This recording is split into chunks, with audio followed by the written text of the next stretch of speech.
Mr. Armand, you're still under oath. All right, good morning. Good morning.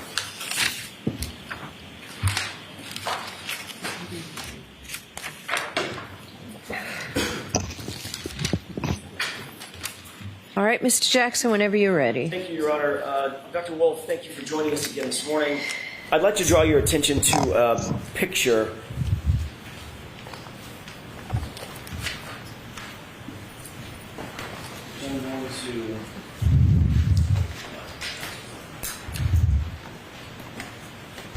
May I approach, John? Yes. I'm going to show you. Do you remember seeing that photograph? Yes. You were shown this photograph last week, is that right?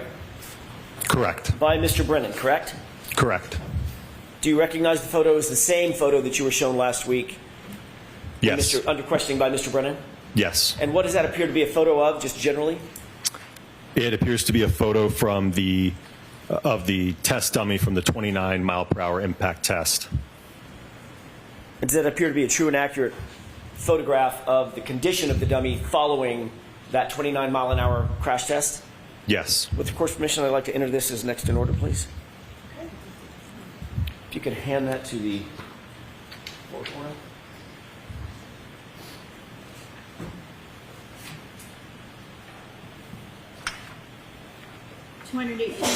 Exhibit 218.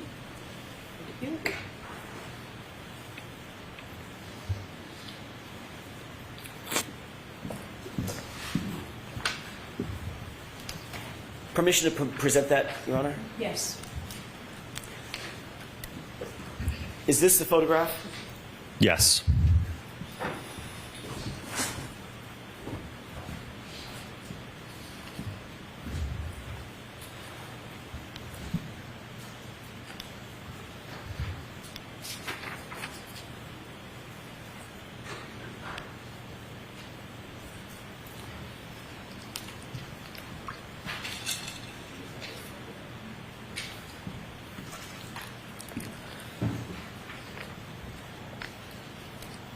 Dr. Wolfe, first of all, what caused the damage?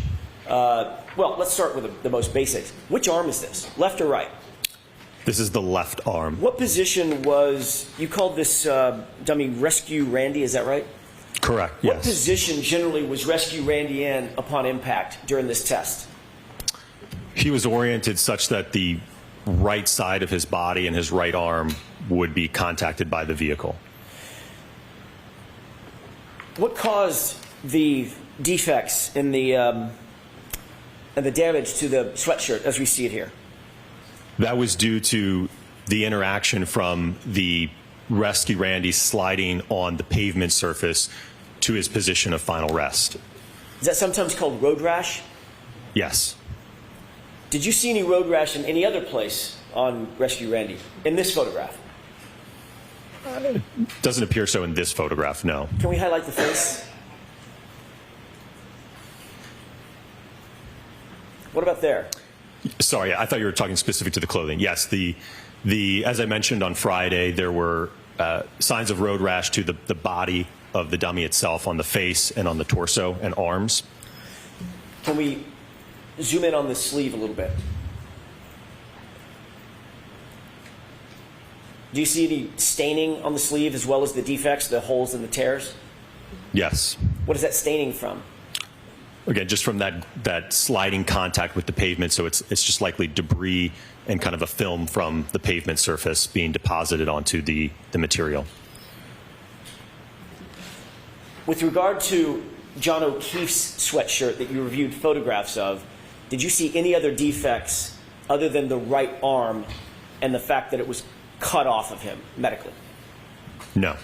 Any other indication or any indication whatsoever of anything that you see consistent with road rash? No. Okay, let's go back to the full frame. The second image I'd like you to take a look at. If we could have the lights for just a second.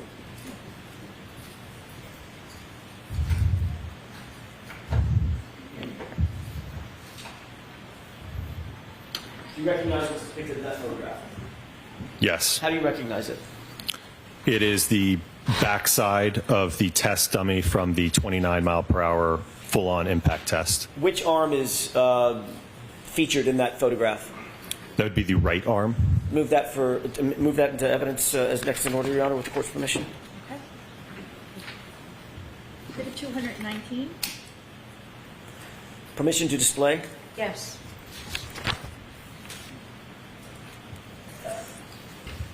Does that appear to be the right arm of Rescue Randy as he's face down? Yes. Is that following the impact? Yes. Do you see any? Were you shown this photograph by Mr. Brennan on cross-examination? No, I was not. Can we highlight the right sleeve just a little bit, please? Do you see that defect in the sleeve? Yes. Do you also see some artifacts above that defect, above and to the left? Yes. Can you tell what those are? They appear to be fragments from the back window of the test vehicle when it shattered. Does there appear to be any additional, let's go back to the full frame. Does there appear to be any additional defects on that particular sleeve? There appears to be some material transfer, likely from the pavement, and also some road rash. Does that appear to be transfer from the pavement? I think that might be a shard of glass from the back window. What was the condition of the back window after this test? It was completely shattered. The defect that we're looking at, that large gash, was that from road rash sliding on the pavement? Yes.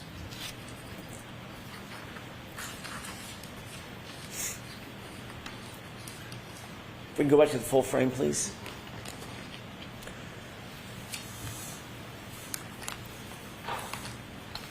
I'd like to show you an additional photograph.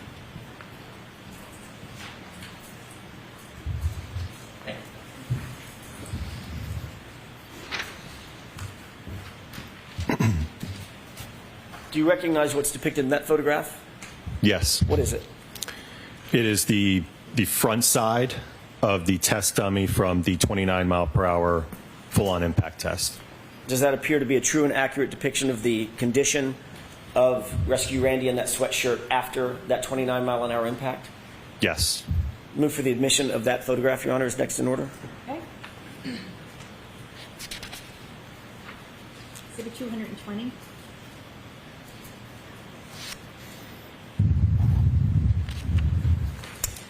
Permission to display. Yes.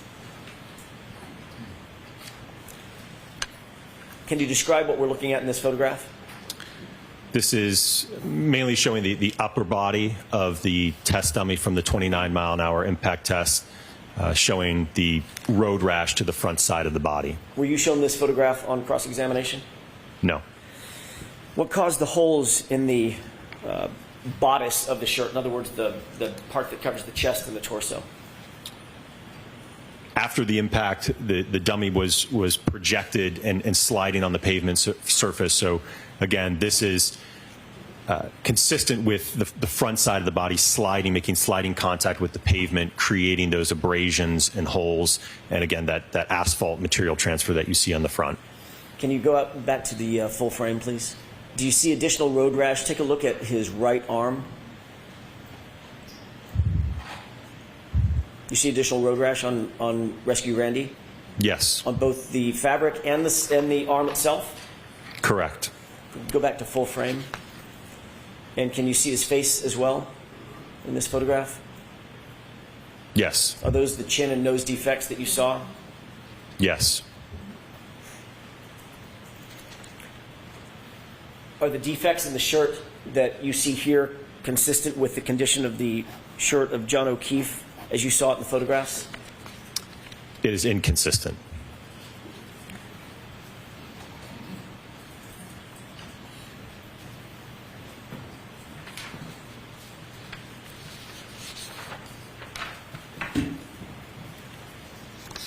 May I approach, Your Honor? Yes. Another photo that I'd like to show you.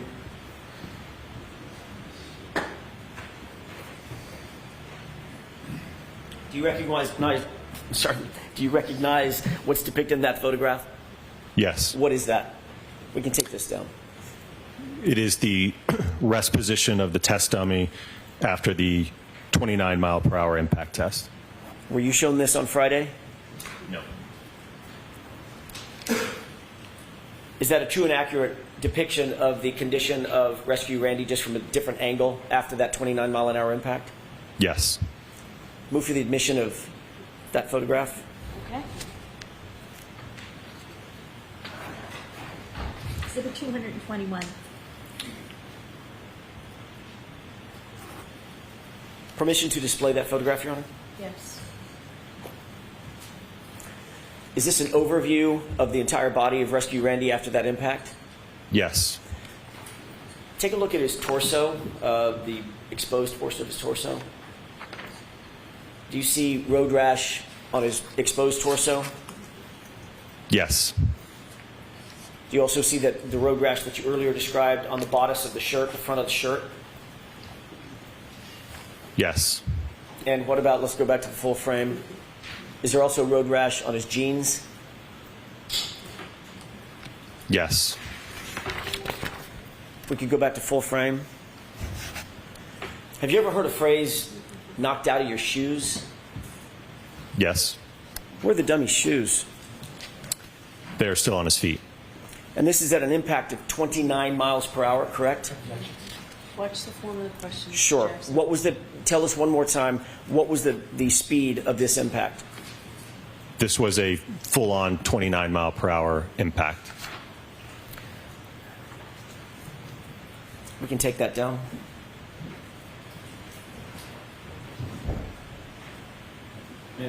Yes. Take a look at that photograph and tell me if you recognize what's depicted in it. Yes. What is that? It is the back of the test Lexus after the 29-mile-per-hour impact test. Is that a true and accurate depiction of the condition of that Lexus following that 29-mile-an-hour impact? Yes, and I should be more specific. It's post the 29-mile-per-hour impact with the test dummy, not just the arm. Understood. Thank you. The collision that caused the damage to Rescue Randy that we've just been looking at? Correct, yes. Okay. Move for the admission of that photograph, Your Honor. Okay. Exhibit 222. Permission to display that? Yes. Is this the photograph that we were just talking about? Yes. And this is the condition of the vehicle after that rearward impact with Rescue Randy, correct? Correct. Did the subject vehicle photographs that you looked at, were those consistent or inconsistent with this photograph? Those photographs were inconsistent compared to the test. Was there anything consistent about the shirt that you were shown on Friday, the left sleeve that you were shown on Friday with John O'Keefe's actual sweatshirt? Was any of that consistent with? Correct. Was that consistent or inconsistent, now that you've seen all the photographs, with the condition of the shirt that John O'Keefe was wearing on January 29th? The test clothing was inconsistent compared to that of Mr. John O'Keefe's. Thank you.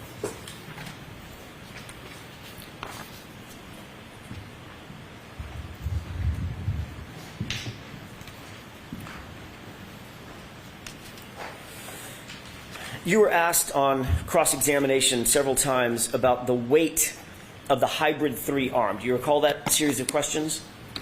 Yes. You were asked how much lighter the Hybrid 3 arm was than the static estimate arm, correct? Correct. I want to make sure we're clear about this. The Hybrid 3 arm is the physical arm that you attached to the ATD and did testing with, correct? Correct. The statistical estimate arm is something in the ether, right? It doesn't exist? Sustained. How would you describe a statistical estimate arm? It's probably from taking a sample of the population and getting an average and a high and a low. Okay. That's not a, is that a physical arm that you can touch and feel? No. Okay. Do you have any information based on everything that you've reviewed at all about the actual weight of John O'Keefe's right arm? Nothing in terms of a weighed measurement of the arm, no. Okay.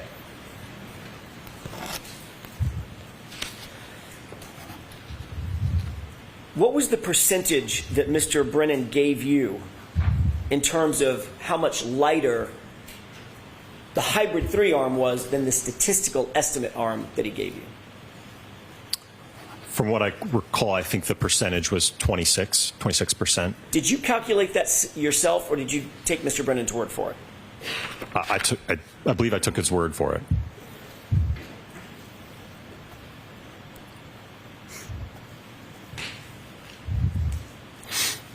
Do you recall what the weight of the hybrid 3 arm was exactly? 9.38 pounds. What is the difference, if you can calculate, what is the difference between 11, well, what was the statistical estimate arm, the number that Mr. Brennan gave you? I think I heard him say 11.8, but I also think he said at one point 11.6. So I'm not sure of the kind of the final number he landed on. Does Sustained, just ask the question and stop striking the end. does 11.86 sound right? Yes, Okay. Let's use 11.86. Do you have a calculator with you? I do. With the court's permission, could Dr. Wolfe use a calculator if he needs to? Yes. Thank you. What's the difference between 11.86 and 9.38? Just in raw numbers. You're looking at just the difference between those two? Subtract Okay. 9.38. 2.48. Is there does that mean there's a 2.48 pound differential between the statistical estimate arm, the heavier arm, and the 9.38 arm from the hybrid 3? Yes, that's the difference in pounds. All right. How would you calculate how much lighter? What's the proper way to calculate how much lighter, in terms of percentage, the 9.38 arm is? You would want to do a percent difference calculation. Divide 2.48 by 11.86? Sustained. Watch the form, Mr. Jackson. How would you tell the jurors how you would calculate that percentage difference? You would subtract the 11.86 minus the 9.38, and then you would divide by the sum of those two and divide by 2, the average of them. Can you do that calculation? Yes.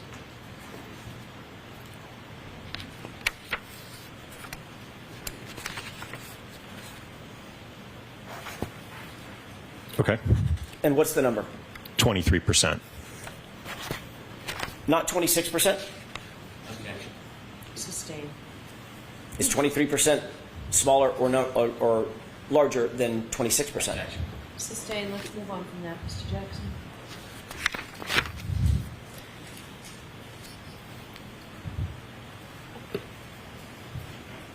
What is the number that you get if you were to divide 2.48 by 11.86? 0.21. In percentages. 21%. Thank you.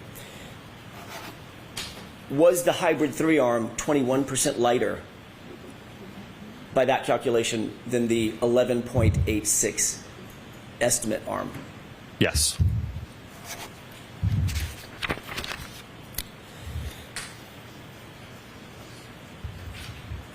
On cross-examination, Mr. Brennan asked you several questions related to kinetic energy formula, correct? Correct. You referenced that. Did you reference that formula in some of your answers? Yes. May I approach? Yes.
May I inquire? Yes. You're looking at something that's been identified, a document that's been identified as 3 X's, XXX. Do you recognize that? Oh, you're not looking at it. Not yet. You see it now. Yes. Do you recognize what that is? It is the formula for kinetic energy. With that, Your Honor, may we display the formula? We don't have to cut the lights. I think it'll be very obvious. Yes. Can we bring the lights back up and see if that's visible? Can you still see that, Dr. Wolfe? Yes. Your Honor, is that okay? Yes. Great. You said this is the formula for kinetic energy, correct? Correct.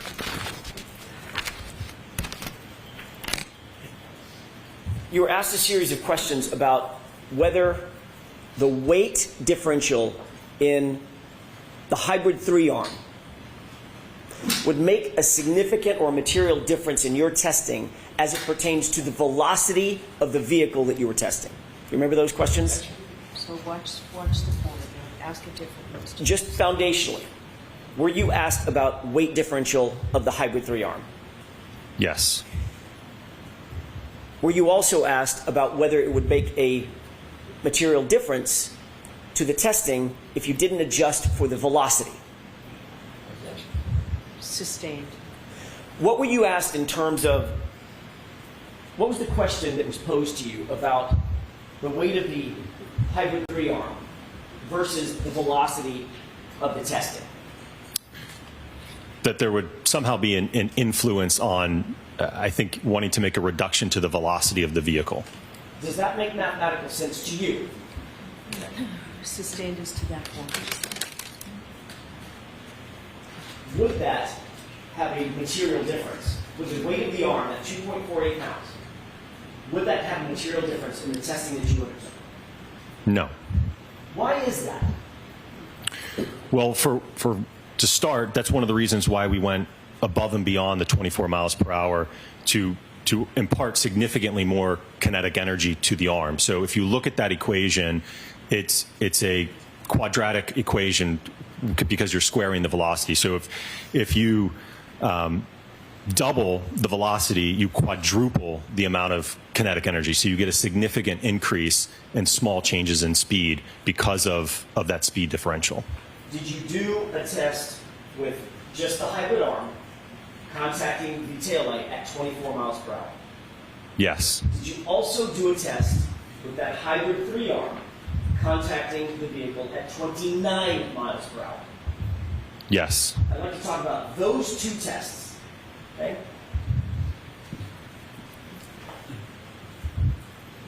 Can you explain to the jurors what they're looking at? I want to start with going from left to right. What does the E sub K mean in that formula? So that stands for kinetic energy, which is the amount of energy that an object has when it's in motion and has a velocity to it. What is the 1/2 on the other side of the equal sign? Just a constant. And what does the M, as in Mary, stand for? So that would be the mass, in this case, the mass of the arm. And what's the V, as in Victor? That would be the velocity of the arm as it's accelerated. Why is there an exponent at the top of the V? Because you're squaring that. So you're basically multiplying the velocity times itself. So it would be velocity times velocity. Is this a formula that's traditionally used in accident reconstruction? Yes, it's very common. Is it sort of one of the foundational formulas? When did you learn this formula? Probably back in high school physics. I'm going to ask you, if you wouldn't mind, to walk the jurors through a calculation dealing with the 24-mile-an-hour test using the 11.86 pound statistical arm as an assumption of the weight of the arm. Okay. You Your Honor, understand? may I have a pen and paper to write? May I approach you, Your Honor? Yes. I have a pad here too, if whatever's easiest. Okay. Whatever's easiest.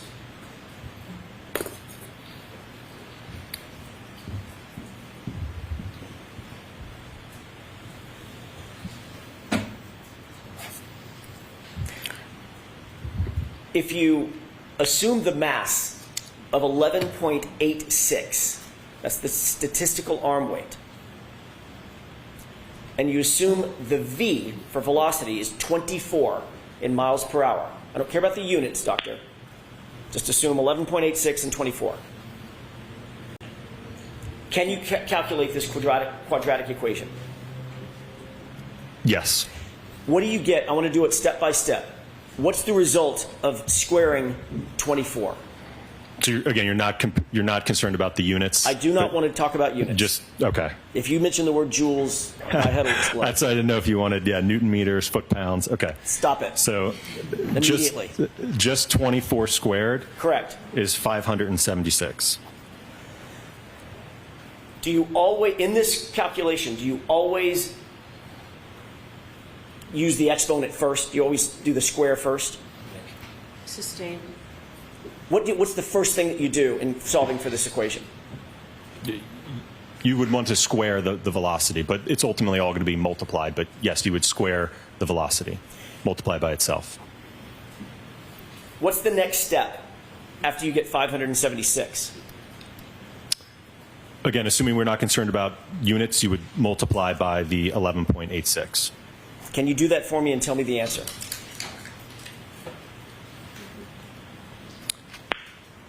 How many decimal places do you want? Just nearest whole number? 2. Okay. 6,831.36. What's the next step once you get that number? You would multiply by 1/2 or 0.5. Can you do that for us, please?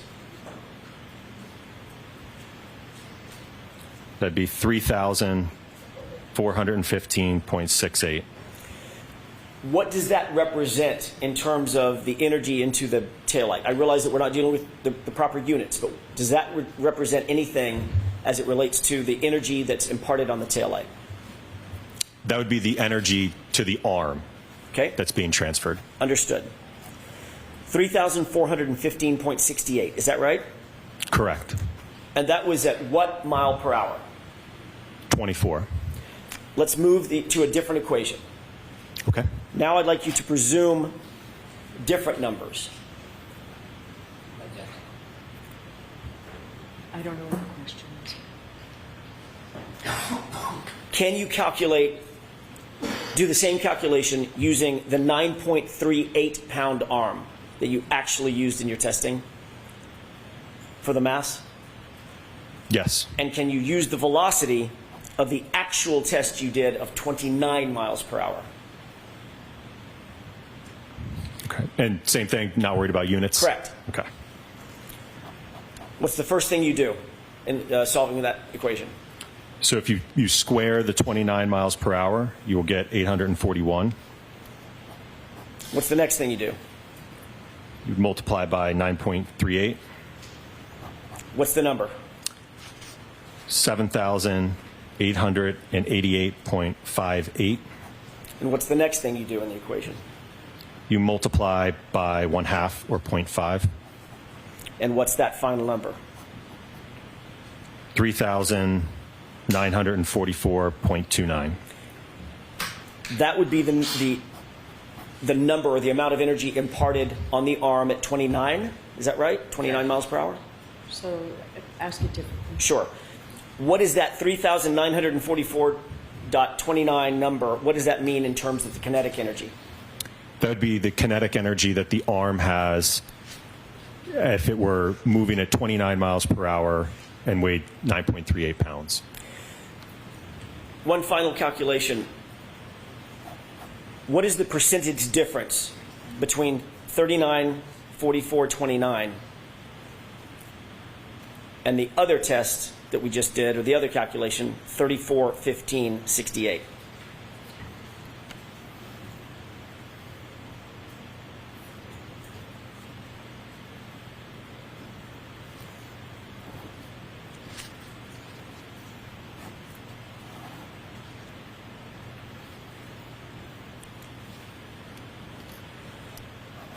So in terms of a percent difference, again, when you're subtracting the two and then dividing by the sum divided by 2, so that's basically the average of the sum, it is 14%.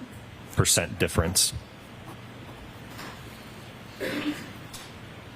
Which of the two tests, the two energy equations that you just did, which represents the higher kinetic energy imparted to the arm? The 24-mile-an-hour test, that's the hypothetical, or the actual test at 29 miles an hour? Which one? The 29-mile-per-hour speed with the arm weight of 9.38. What does that mean, Dr. Wolfe, in terms of the testing that you did with the lighter arm, 9.38-pound arm, at the 29-mile-an-hour test, as it compares to the hypothetical 24-mile-an-hour test? It would be more force and more energy in the 29-mile-per-hour impact test. Even though you used a lighter arm? Objection. Sustained.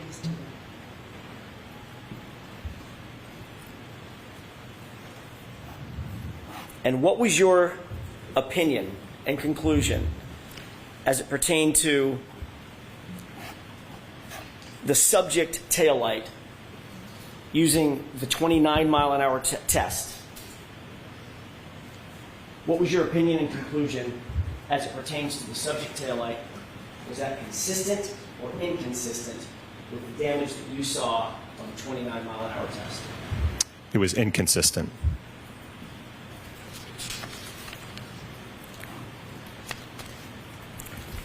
Thank you, Your Honor. That's all I have.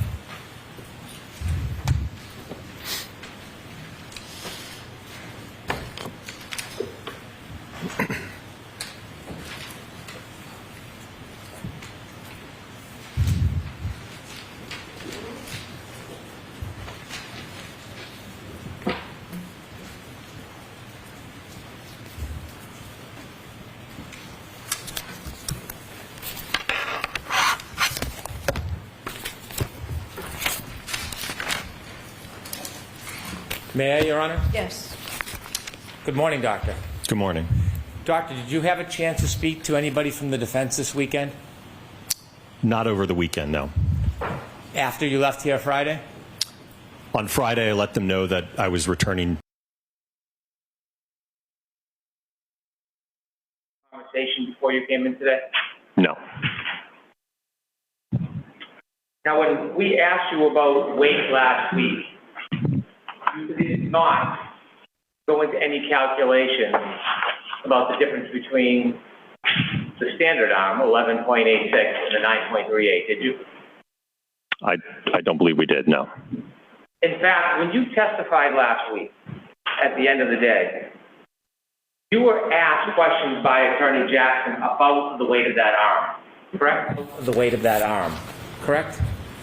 Yes. And when you were asked about the weight of the arm, Attorney Jackson asked you if you were asked a lot of questions about the difference in the weight of the arm, about 11.8 pounds statistically as it relates to Mr. O'Keefe versus 9.4 pounds. Do you remember him asking you about that? Yes. And you were asked whether you were aware whether anybody had measured the weight of John O'Keefe's right arm. And you responded, I'm not aware of that, no. Do you remember that testimony? Yes. And then you were asked, when you asked questions about whether or not his arm was 11.8 pounds, are you aware of anybody ever just weighing just his arm? And you said no. Correct. And finally, you were asked, what is that based on, 11.8? Where did that come from? Remember what you said? Yes. I don't know. Remember you answered Attorney Jackson and you said, I don't know where that came from. Right, referring to, I don't know what source you pulled that 11.8 from. And so you were suggesting that that is just a number pulled out of thin air, right? Sustained. Was that a surprising estimate, 11.8 to you? I don't know that it was surprising. I don't know what your source is for it. Well, when you engage in accident reconstruction, you never just take somebody's limb and sever it and throw it on a scale, do you? I'm not usually doing that part of the analysis, no. So when you're relying on body weight and different parts of the body, there is strong statistical studies that give you a guide, isn't there? I would agree with that, yes. Well, the number's just on the thin air. If you're doing a study and you have to figure out damage to an arm or a foot or a leg, and you have to come to an estimated value or weight, you have to get that information from somewhere, don't you? I would agree, yes. So you just make it up out of thin air. You have to find a resource, a reliable, vetted resource. True? I would agree. And that's what you do. In some instances, yes. Well, in this case, you chose an arm that was 9.38 pounds. Where did you get the support that the 216-pound, 6'1" man would have an arm that weighs 9.38 pounds? Where did you get that from? Well, it's conservative from the standpoint, if you think about one of the equations we talked about last week, force is equal to mass times acceleration.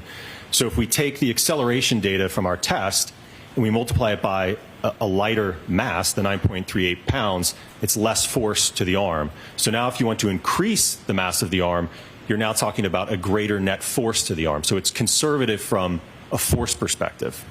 Put aside your story about the force perspective. My specific question is... So it's sustained. Ask the question differently. I'll ask you again, Doctor.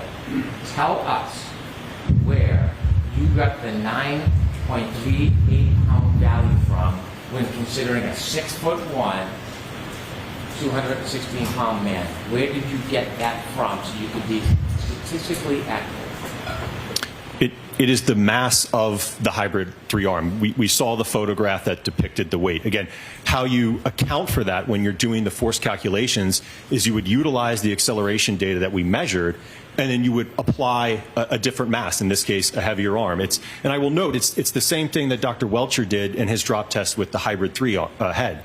He ultimately measured the acceleration of the head, and then to calculate the force, he adjusted the mass according to Mr. John O'Keefe's mass of his head. So for the third time, I'm going to ask you just a very simple question. Dumb it down for me if you can, okay, Doctor? Where did you get the source to legitimize using a 9.38 pound arm for a person that's 6'1", 216 pounds? Where is your source to say that arm is validated for use for that size man? Where is that? Again, it's the weight of the ATD arm. That is what the 50th percentile arm weighs. As I mentioned, in our field, it's accepted to utilize the acceleration data, and then you adjust the force based upon an increase in mass. Is that your answer?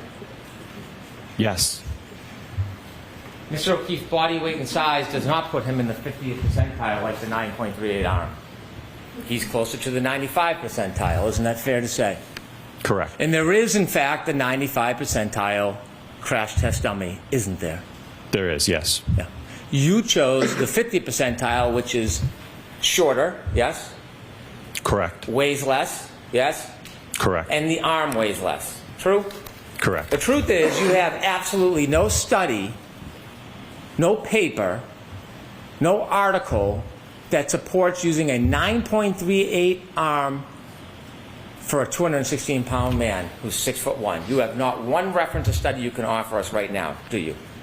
I don't agree with that, because again, if you look how Dr. Welcher did it, he used the 50th percentile in his drop test with the head, and to calculate the force, he adjusted for Mr. John O'Keefe's mass of the head. Same thing is done in this instance with the lighter arm. We adjust for that in the calculations. You have one paper, one study. I know the answer to this, but let me ask. You have one paper, one study to support that it is appropriate to use the 50 percentile 9.38 arm for a person who is 6'1", 216 pounds. I won't ask you again, but if you can answer this once for me. Do you have one paper, one study? So I'll take out the commentary. Can you answer that? Or answer that question, please? Sorry, can you repeat the question? You have one paper. Give me a name, an author. One paper, one study that supports using a 9.38 arm, 50th percentile, when you're doing a crash test for somebody who's in the 95th percentile who weighs 216 pounds and is 6'1". One paper, sir. I don't have a paper because Dr. Rentschler is addressing the forces and the injuries to the arm. You talked about, however, would you come up with the number 11.8? Like it was something that is curious or foreign to you, right? Objection. Sustained. Are you confused how the number 11.8 would come up? Objection. I'm going to allow that. I'm not confused. I don't know your source for it. When you do studies, would you agree that the head has a similar weight to the arm and that the weight of an arm would be about 5.48% of a person's body weight? I'm sure that there's various studies out there that talk about that. Could be one particular study. Well, let's talk about one study. What do you think? You're the engineer, you're the expert. When you're weighing an arm by percent, what is the percent of the arm of the total body weight? I don't know as I sit here today off the top of my head, no. I'm sorry? I don't know as I sit here today off the top of my head. Well, if you don't know the percent of body weight of the arm compared to the whole body, how would you ever come up with a number for the arm? Well, from the work that I've done with Dr. Rentschler in this case dating back to last year, it's my understanding that his calculation for the arm was approximately 11 pounds. So you're relying on somebody else's study? You're doing an independent assessment of the evidence, and you're relying on other people's math? Is that what you're telling us? I don't agree with that because, as I've mentioned numerous times, Dr. Rentschler and I worked as a team on this case. You can't separate the reconstruction part from the biomechanical part. It's an integral part that works together on it. Would you agree that the arm is about statistically vetted, that it's 5.48% of the total body weight? Would you agree with that? It sounds about right, but again, I don't have the percentage off the top of my head. So if you take 5.48% of a 171-pound man, which is the crash test dummy you were using, the 50 percentile, what do you get? You said 5.48%? Yeah. Just over 9 pounds. Okay. Close to 9.38? 9.37. Okay. Now when you have 216 pounds, 5.48%. 11.8. 11.8. Sound about right, doctor? By that calculation, yes. Okay. Now, you said you had some confusion where I'd get that number from, this 11.8. Do you remember that? Yes.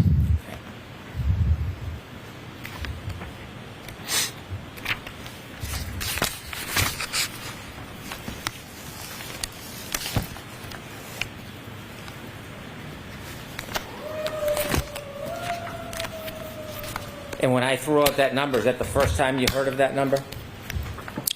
The 11.8? Yeah. Yes. Or 11, is that the first time you heard of it from anybody, 11 pounds? Is that a new number to you?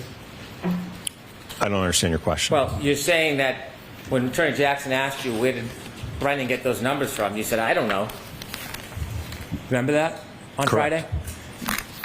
Do you know where I got the number 11 pounds from? 11.8 Yeah. or 11? 11. As I just mentioned, last year, I believe I testified in a previous proceeding that it was about 11 pounds. Yes. Your testimony, 11 pounds. Your prior testimony, right? Yes. You testified before under oath in this case, didn't you? Correct. And when you testified under oath and you were giving a general estimate about the pounds of Mr. O'Keefe's arm, based on your experience and your training, you said it was around 11 pounds. Those are your words, right? Correct, yes. Under oath. Yes. Right. You can't delete something that's under oath, right? Objection. Sustained. And so when you feigned confusion on Friday about this 11 pounds, Objection. Sustained. so when you answered questions last Friday about wherever this 11.8 pounds came from, you weren't so confused about that because you've used 11 pounds before yourself, haven't you? Yes, but again, I don't know where you got that 11.8 from, so. Well, we just... Okay. And you used the calculator to help you, didn't you? I did, yes. Calculator works. Yes. Okay. You said you wouldn't calculate the difference, but you did. And so what you just went through this exercise is you divided that difference, that 2.48 pound difference, right? Correct. And then you divided it by 11.86. Divide 2.48 by from the 9.38.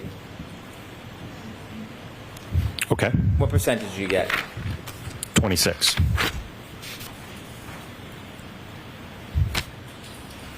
Would you agree with this statement about whether the arm and body weight, comparing the weight of the head to the arm, would you agree that the head and arm are actually almost identical because your arm, just one of your arms, including the hand, forearm, and upper arm, is about 5% of your total body weight. So for someone who weighs 216 pounds, that's about 10.8 pounds. Would you agree with that? I didn't do that calculation, so I Didn't ask you. I'm asking if you would agree with that. can you repeat the question, please? So ask the question. Does the arm weigh the same as the head? Or the arm does weigh the same as the head, almost identical because your arm, just one of the arms, including the hand, forearm, and upper arm, is about 5% of your total body weight. So for someone who weighs 216 pounds, that comes out to about 10.8 pounds. Would you agree with that? I haven't done the calculation, but if the math checks, then yes. Okay. Would you agree with this statement? The heavier the object, if it gets hit center mass, that's going to be even greater force because that is more mass than just 11 pounds. So the acceleration is the same for each body part. It just depends on the weight of the body part and how heavy it is to determine the force that's actually exerted on the body. Do you agree with that? Objection. I'm Source. going to allow the question. Do you agree with that? Yes, and I think I described that a little bit earlier. Is you would increase the mass, you multiply it by the acceleration. That's going to increase your force. Force is equal to mass times acceleration. Right. So mass has a direct correlation to force. You agree? Correct.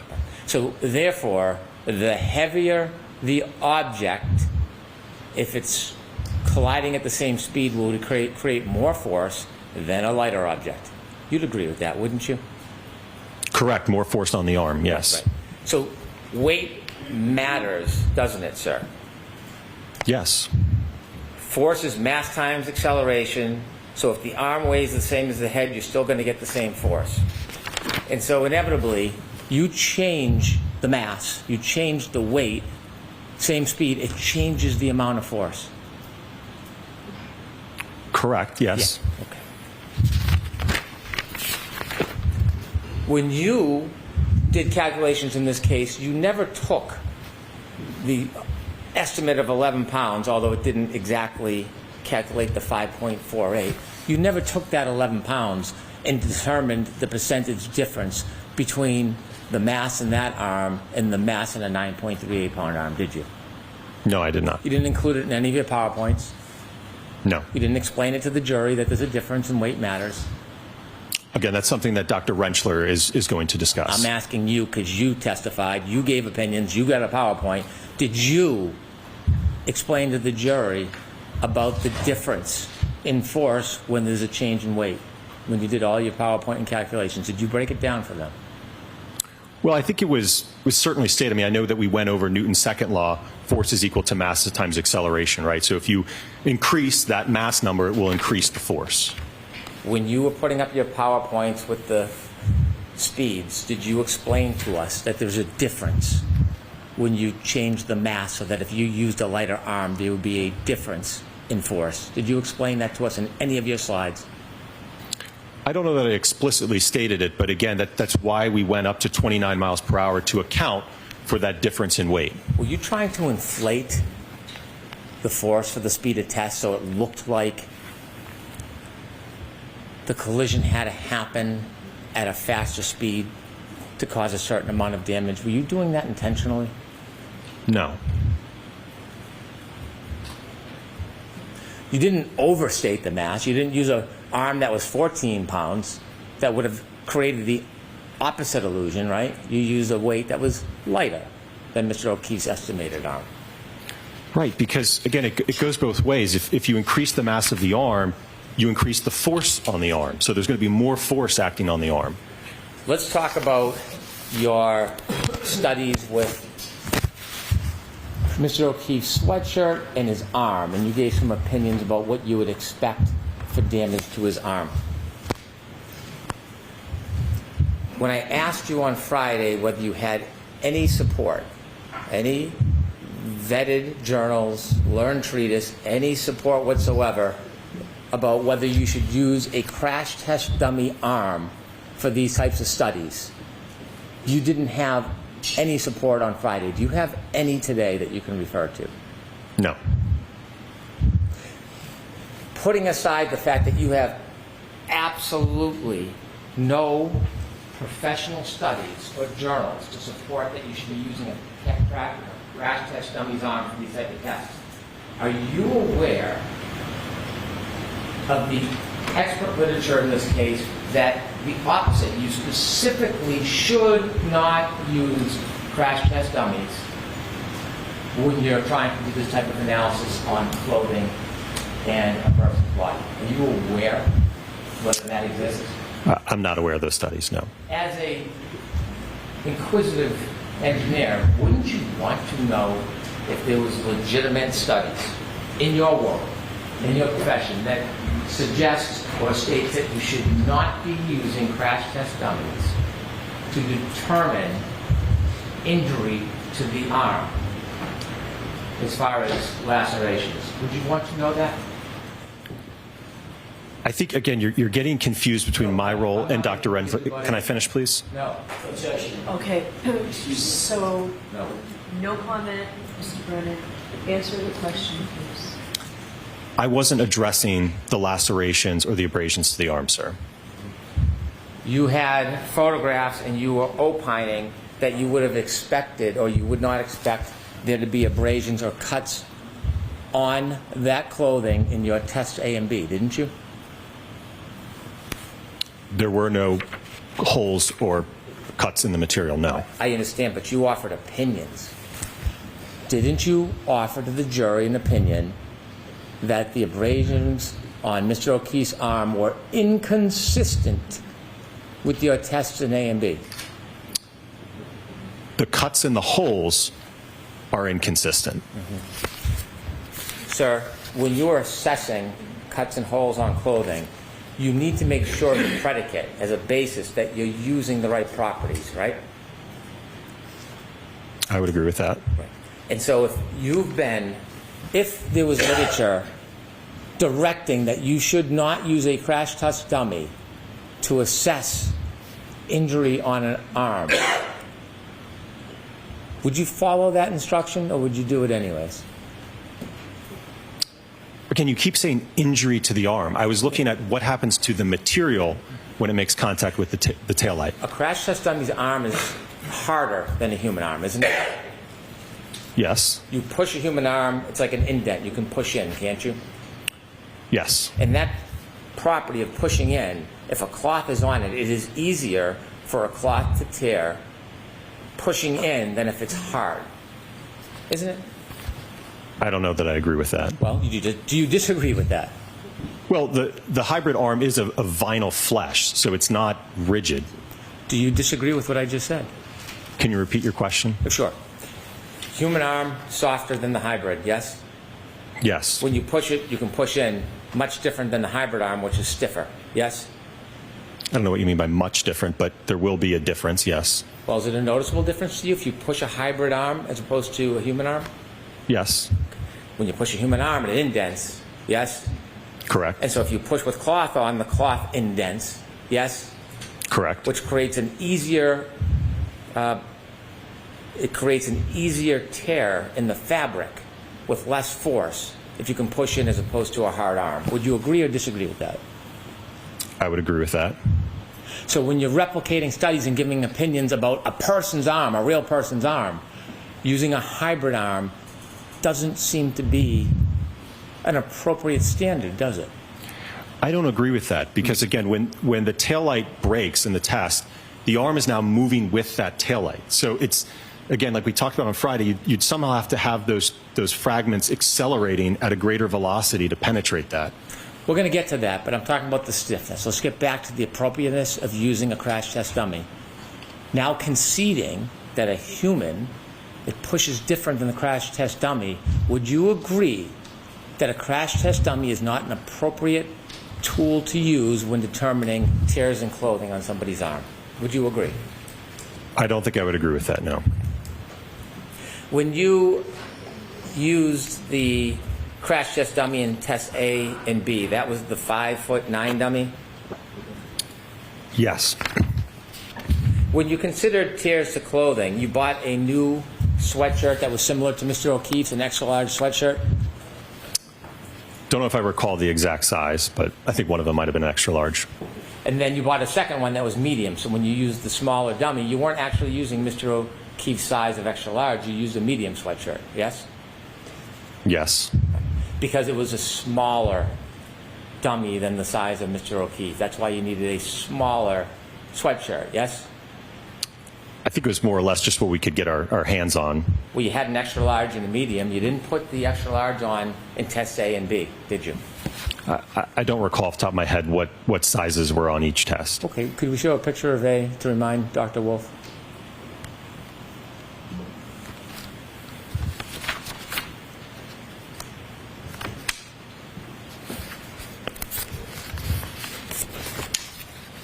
And while she's pulling that up, is there a difference between, see that's how that's blue?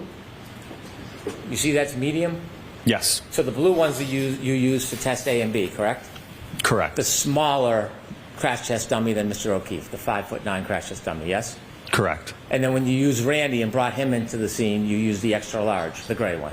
Correct. Right, so you used a different one because it was a smaller anatomical doll than the size of Mr. O'Keefe, yes? We used different sizes. The material blend was the same. This was new. Correct. The extra large you put on Randy was new. Correct. Did you consider the wear and tear on Mr. O'Keefe's sweatshirt, the extra large sweatshirt he was wearing that night? The wear and tear? Yes, the wear and tear. No. Did you ever consider the differences between a brand new sweatshirt and one that had been worn? No.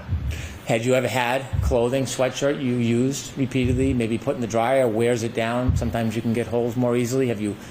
Did you do any type of analysis on that whatsoever? No, I don't allow that. Any type of analysis whatsoever on the age or whether it's stretched the same, anything like that? No. No variables whatsoever on the sweater, did you? No. Okay.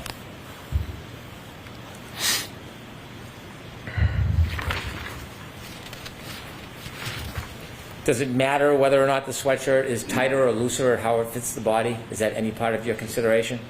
No. Have you ever done testing like this before for clothing? In terms of impacting a taillight? Yes. No. So this is the first time ever that you've done this type of analysis and offered an opinion in front of a jury on this? Specific to impacting an arm with a taillight, yes. Before you decided to come in and give an opinion, did you take any study or look at any journals on fabrics? No. Did you consider any of the variables that one would want to consider regarding fabrics before you came in and gave this opinion? No. Did it concern you when you were coming in to give a professional opinion about something you've never done before, whether or not you were studied in the area before you did it? Well, I think I relayed my observations from the test, right? I certainly explained how we set up the arm, how the arm was closed. You all obviously saw the impact testing to the arm, so I'm relaying my observations from the test that we did.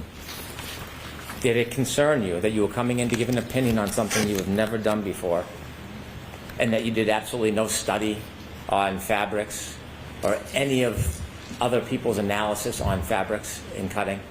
Did that concern you? No. So you were comfortable just coming in with no experience in this whatsoever, without even studying or doing any research, you were comfortable to come in and just throw out an opinion?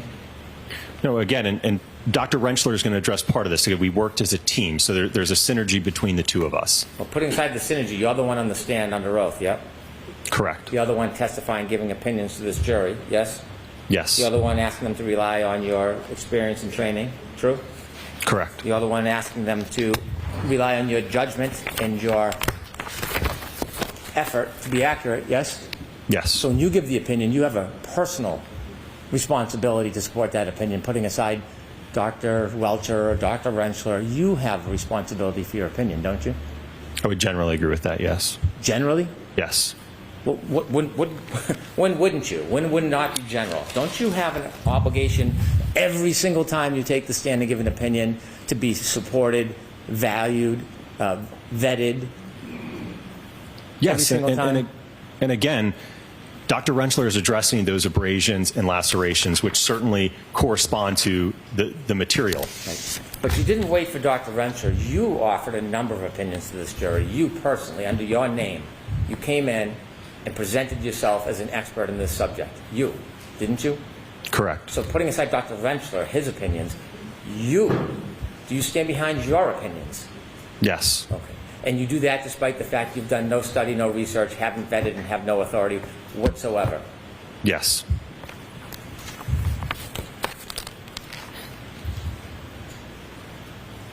You wrote a report back on February 12, 2024. Correct. In February 12, 2024, do you remember talking about injuries to the arm and damage to the taillight? Generally, yes. Okay, that's fair. Do you remember writing in a report, it is significant to note that the injuries have been classified as abrasions and analysis of the autopsy photographs indicates minimal bleeding or lacerations of the dermis? So the report that you're referring to is a joint report authored by myself, Dr. Rentschler, and Mr. Scott Klein. So that would have been a portion drafted by Dr. Rentschler addressing the injuries. I see. So in this report, it has your name, Dr. Rentschler, and another person, Scott Klein, yes? Correct. But in the report, none of you ever differentiate which opinions you're standing behind or somebody else's, right? I'll move on. The objection is sustained. I'll move on. The objection is sustained. Did you agree with that? Objection. Sustained. Did you write or endorse these injuries would not result from impact with a non-damaged tail lamp cover and the amount of force required to fracture the tail light cover? So I'm going to see you inside.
You were asked questions about impact with the taillight. And in fact, in one of your answers to me today, you talked about after a vehicle collides with a pedestrian, there's continued movement between the vehicle and the pedestrian, isn't there? Correct. And so while glass that, or plastic that shatters from a taillight might not impale clothes of the skin, would you agree if your dummy wasn't restrained, when the Lexus collides with the dummy, there'd be continued contact for some time, extended contact between both the dummy and the taillight? Well, the arm, as is demonstrated in the test, would be moving at roughly the same velocity as the vehicle. Yes. And don't you think that the vehicle would continue to drag the arm until the body either was thrown or spun off? Would you agree with that?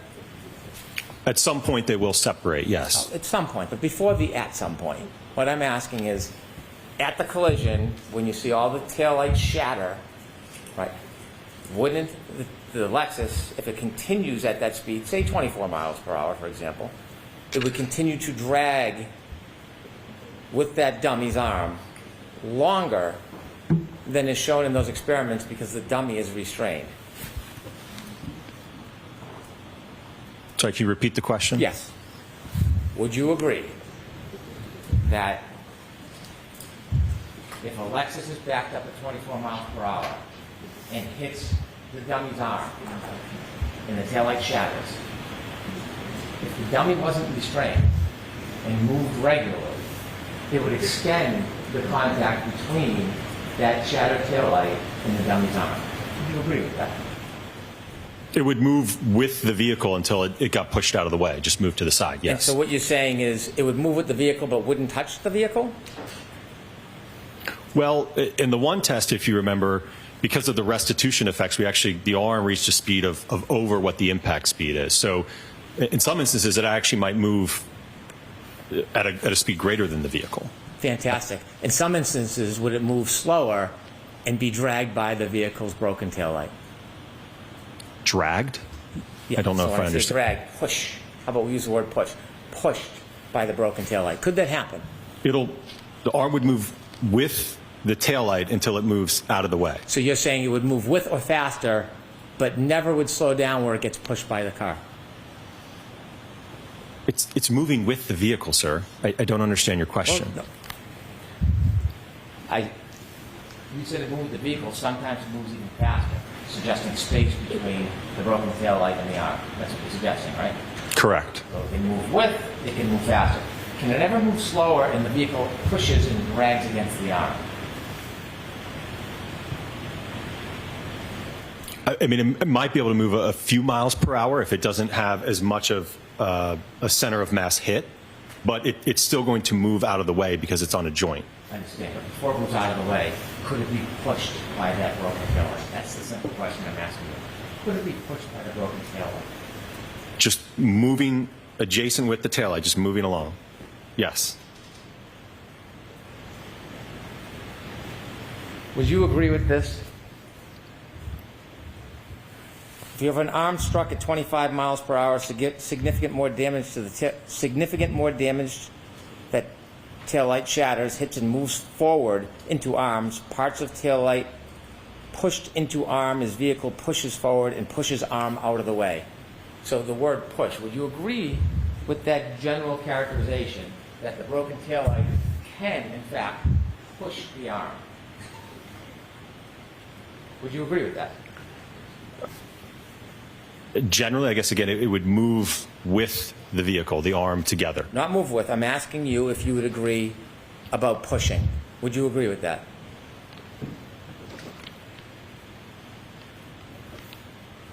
As long as we're on the same page about it, it's pushing the arm, but it's with the vehicle. They're moving together. So, but in essence, yes, the arm is being pushed due to the fact that there's a force on it. And the pushing could have that arm in contact with the broken pieces of a taillight if the taillight broke, correct? Just moving at a common velocity? The operative word here is push. And so, do you like to agree with me or you could disagree with me? Can the broken taillight push the arm so it contacts and provides force against it? Could that happen? Yes.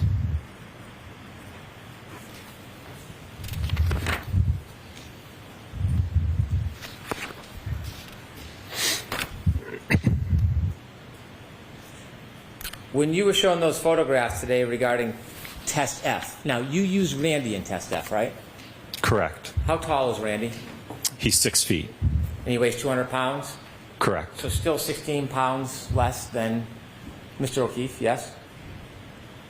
Correct. And you keep referring to Randy as a crash test dummy. Randy's no dummy, right? He's a mannequin. He is, but he signifies basically what happens when you have 200 pounds of mass striking the rear of that vehicle. Right. I don't want to misrepresent Randy. He's not a crash test dummy, is he? Well, it wasn't used for biofidelic purposes. It was to, again, what happens when you have 200 pounds of mass strike the vehicle. So when you've been referring to Randy as a crash test dummy, you don't mean to do that. That's a misnomer, isn't it? I don't know that I agree with that. So you think that Randy is a crash test dummy? He's a certified, approved crash test dummy.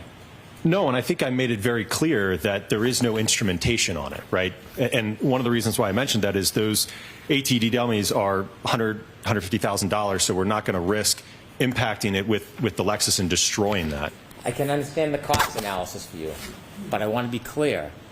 He's a mannequin. It's used by firefighters and drills pulling a body, dead weight, out of a house to replicate certain scenarios. That's what Randy was made for, yes?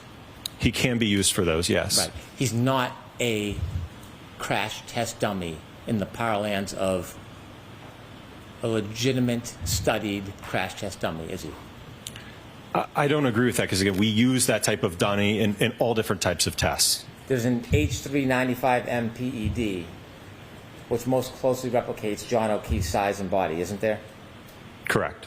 You didn't have that when you did your test, did you? No.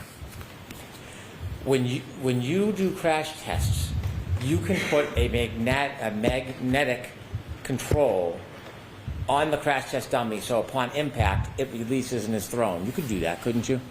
That is one way, yes. Right. So that way you don't have to put the dummy on a forklift, and then it creates a different scenario than real life, correct? That could be one way that you could do it, yes. It doesn't impede any roll or drag when the dummy's hit. That's one reason you would do that rather than a forklift, yes? Correct. Also, it might show some throw, which could lead to other type of damage like holes in clothes, yes? Correct. But you didn't use the magnet. You used a forklift. Because, again, the purpose of the test was to evaluate, we talked a lot about those time frames, right, that 10 millisecond window. It's to look at, from the vehicle damage perspective, what happens to the taillight, right, in that interaction. And then ultimately, what is the acceleration that the arm experiences in that 10, 15 millisecond window, right? What happens 1 second after, 2 seconds after? Again, that wasn't of concern for me in my analysis. You didn't use a magnet. You used a forklift, right? Correct. And when Randy went for a ride, you didn't expect him to break off the string and slide across the street, did you? We didn't expect him to. You didn't expect him to be thrown. You didn't expect the string on the forklift to break and then Randy to go flying. You didn't expect that, did you? Oh, I certainly expected that. So you expected a throw with that? Yes. Okay. And the street has hard concrete and it has a lot of irregularities to it, doesn't it? It's asphalt, yes. Yeah. And the photos that you were shown today on redirect examination, did the defense show them to you during your direct examination? Any of those? No.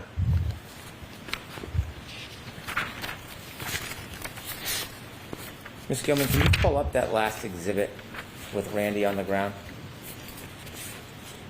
I think it's exhibit 221. Okay. And so this is Randy, right, doctor? Yes. Zoom in a little bit, please. What's that red thing near his shoe?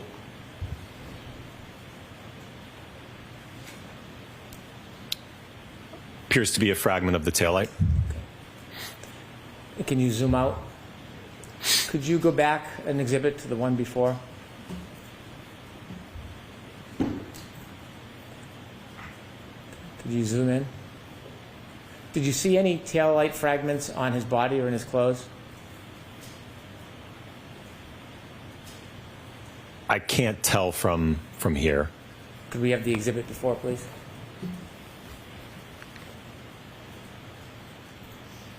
Can you tell from here? Yes.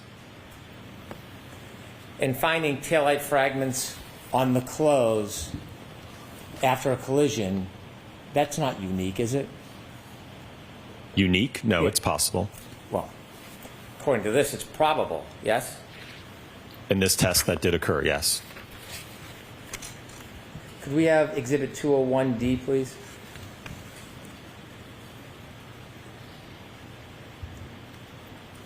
Do you know what this is, Doctor? Did you see this picture in your analysis? Don't know if I recall that specific photograph. Do you know this is taillight shards found in Mr. O'Keefe's clothing? Objection. Sustained. Did you consider this photograph during your analysis before you gave your opinions regarding cuts and tears and lacerations? No, sir. Can you take that down, please? When you did your analysis, did you know that a drinking straw was found on the concrete on the street in front of 34 Fairview? I don't know if it was on the concrete, it might have been on the asphalt, but I do recall a drinking straw, yes. Did you know that there was a glass found near Mr. O'Keefe? Could you put that up, please, Cindy? Objection. Sustained. Did you talked about cuts and injuries. Did you? Objection. Sustained. It sounds like it's beyond the scope. Very well. When you did test D, did you say the peak acceleration was 780 Gs? Your Honor, may I refer to my notes? Yes. Page 11 of your report. I think I lost an exhibit.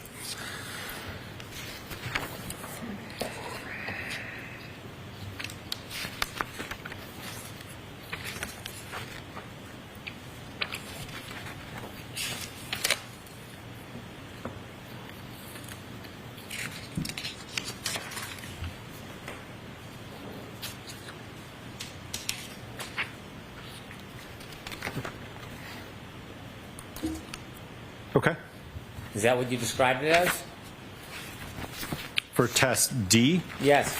the acceleration of, we talk about the hand, Yes. 780 Gs, yes. 780 Gs. Okay. When you did your comparison before you gave your opinions, you showed us a scuff on the exemplar vehicle, photo 77. Objection. Beyond the scope, Mr. Brady.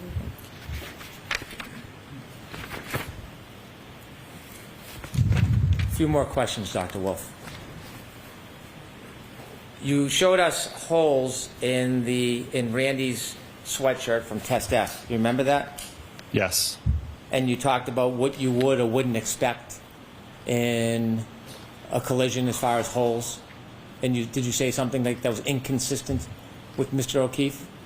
Yes. That's what you said on redirect, right? Correct. Okay. Did you consider whether there were holes in Mr. O'Keefe's sweatshirt separate from the holes in the arm? Sorry, can you repeat the question? Yes. When you were making that opinion about consistent or inconsistent, did you ever consider whether there were holes in Mr. O'Keefe's sweatshirt other than the right arm? Well, I know that there was cutting to the, May I approach and retrieve the exhibit, Your Honor? Yes. Excuse me, sir.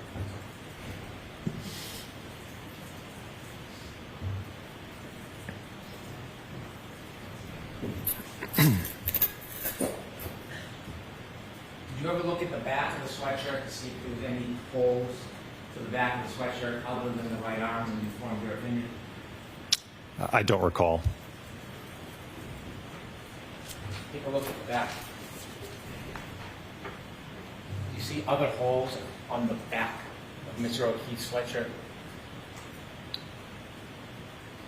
It appears I see one hole. Let me get a little closer so you can get a better look. I'll direct you to here, here, here, here, here. Do you see more than one hole in the back of Mr. O'Keefe's sweatshirt? Yes.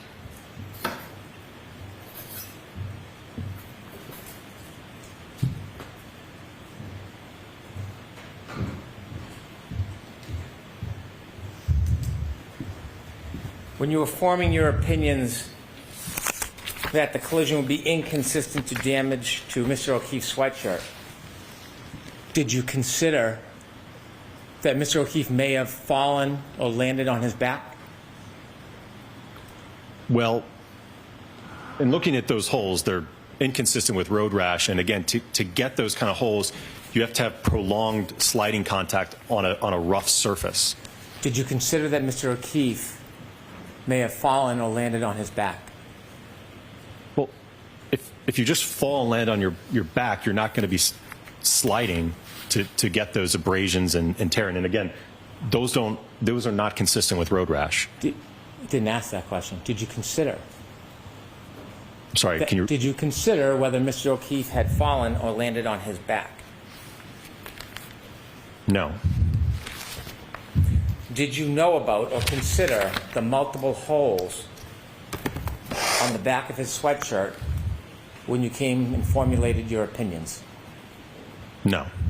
You did no studies whatsoever about the damage to the sweatshirt if he fell or landed on the cold, hard ground and had broken taillight shards in his clothing, did you? No. I have no further questions. Yeah, just a moment, Your Honor. Very good.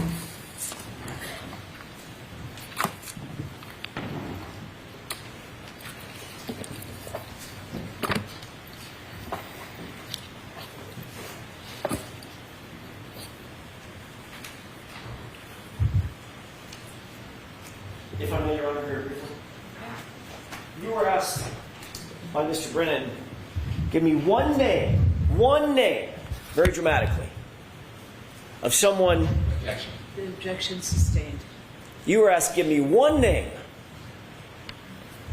to support using a 50 percentile hybrid 3 in testing forces on a 216-pound man. Do you remember that question? Yes. How about the name Judson Welcher? How about that name? So the objection sustained. Did Judson Welcher use a 50 percentile hybrid in his drop test? Objection. So that's sustained as to form. What did Judson Welcher use in his drop test? A hybrid 3 50th percentile male, the same that we use in our testing.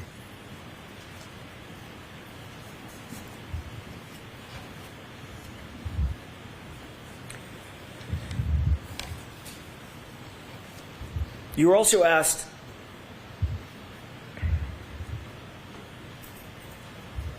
whether or not using that hybrid 3 arm with the same speed would have an effect on the force equation, on the force calculation, correct? Correct. And you agreed it might have a small effect on the force calculation, correct? So sustained as to form. This is just foundational, Your Honor. Sustained as to form. How did you answer that question? I'm sorry, can you repeat the question? Sure. Let me ask it this way. In the 29-mile-an-hour test with the hybrid 3 arm, were you going faster than 24 miles an hour? Yes. And what was the calculation again on the increased force that would be exerted on the taillight, on the arm area of the taillight? 14%? Yes. Objection. So sustained. How much? What was the percentage that you calculated? The increase? 14%. And did you find damage, even with the increase of 14%? Did you find damage on that exemplar taillight consistent with the extensive damage on the subject SUV? Objection. I'll allow it. No. Can we have 201D put up one more time?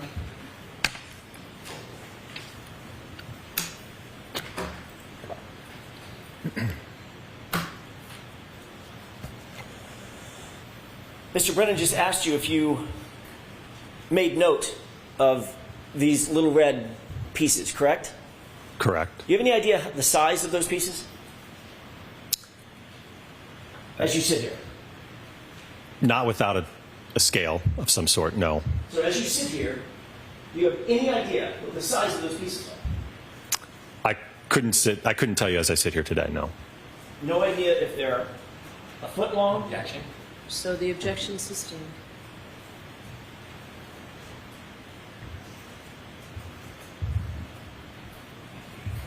You were asked, when shown this picture, if you accounted for this in terms of damage to the garment, the sweatshirt, right?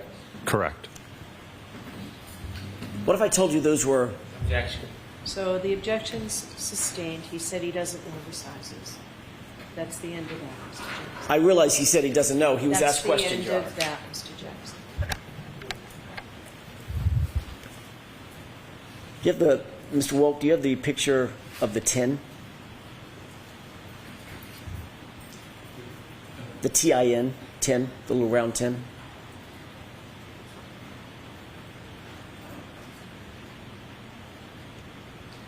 Do you see that tin? Yes. Are you aware that all those pieces are inside that tin? Objection. Sustained.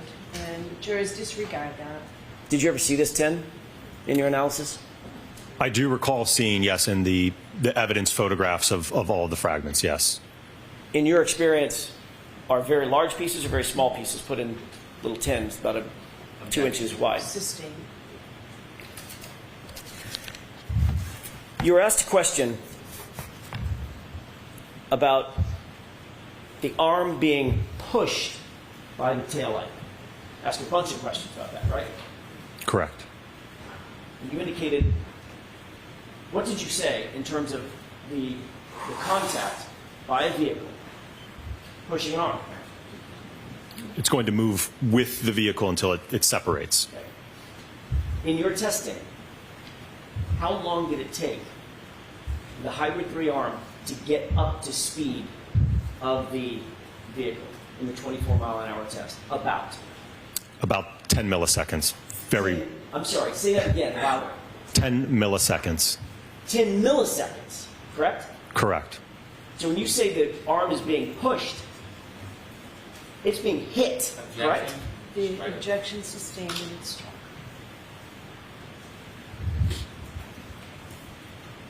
In every one of your tests, every single one of your tests, did any taillight fragment tear a hole in the sleeve of the shirt that you were testing? No, there was no holes, punctures, fraying, nothing to the material. Was there ever a defect in that garment in any of that testing other than the road rash that we saw in the 29-mile-an-hour direct impact? That the only test that showed the holes and the abrasions was that full-on hit where the body was sliding on the ground. There was no test where the taillight caused any type of punctures, holes, or fraying to the material. And in that test, what happened to the back of the license, the test license? Destroyed. Okay. You heard I have follow-up questions. Okay, go ahead.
On redirect, you again talked about the impact between an arm and the broken taillight.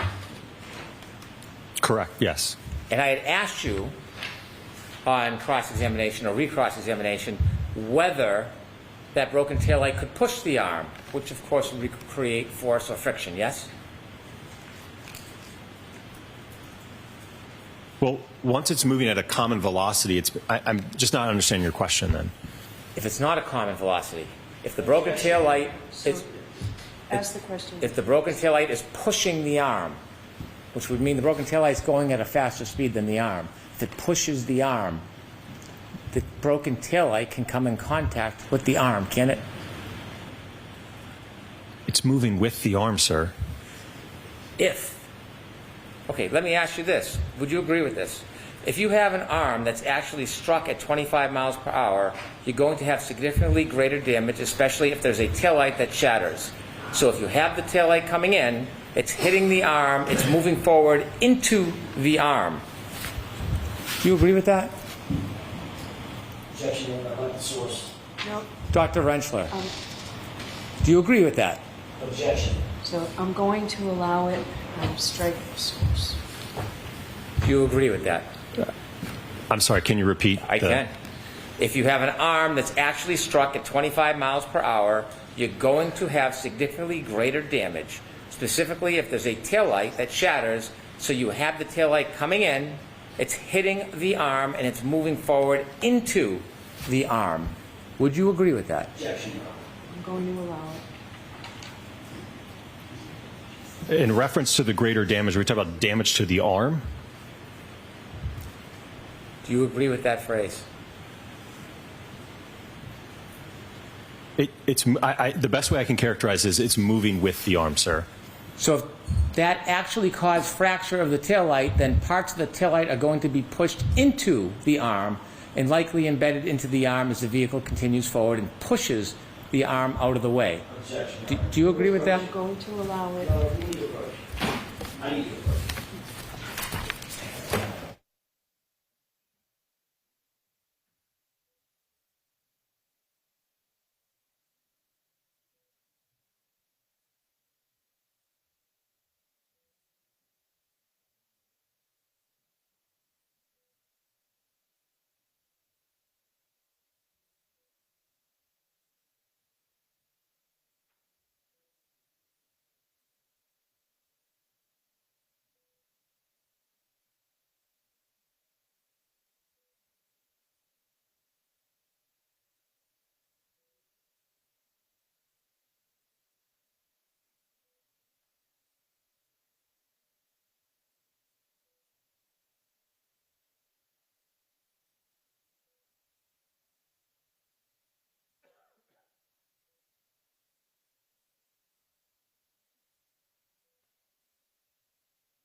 I'm going to read this one more time, okay?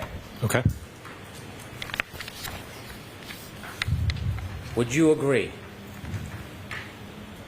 If you have an arm that's actually struck at 25 miles per hour, you're going to have significantly greater damage, especially if there's a taillight that shatters.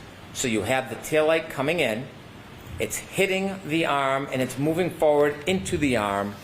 So if that actually caused fracture of the taillight, then parts of the taillight are going to be pushed into the arm and likely embedded into the arm as the vehicle continues forward and pushes the arm out of the way. Would you agree with that?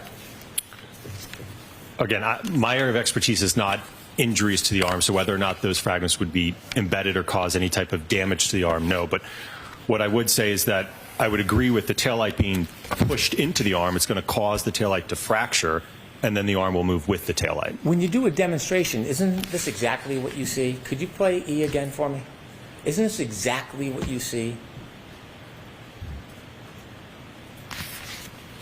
Play that, please.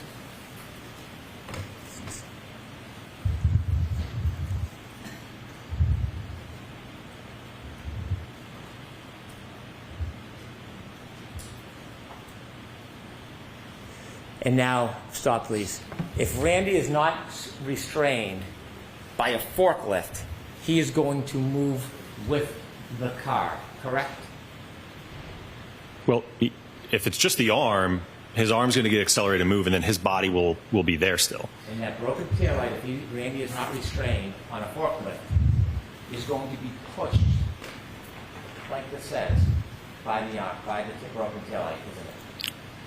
It's going to move with the arm. Thank you.